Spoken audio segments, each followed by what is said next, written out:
Lorsque vous êtes une femme, êtes-vous sereine lorsque vous prenez un Uber ? Une affaire a secoué la célèbre société de transport. Le dossier médical d'une femme violée par son chauffeur a été caché par un responsable d'Uber en vue de discréditer son témoignage. Le responsable en question, Eric Alexander, ne fait désormais plus partie de l'entreprise, a indiqué Uber. Un autre exemple, une employée du bureau malaisien d'Uber rentrait tard chez elle.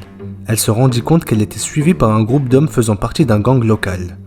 Elle envoya frénétiquement des SMS d'appel à l'aide à plusieurs personnes, dont son chef, directeur local d'Uber. Mais celui-ci répondit « Ne vous inquiétez pas, Uber a une super couverture santé. On paiera vos frais médicaux. » Ces propos exprimaient l'ambiance générale des bureaux d'Uber. Ceux de New York étaient réputés comme étant machistes, sexistes et violents. Pourtant, Uber est toujours coté en bourse et poursuit sa domination dans le milieu du transport.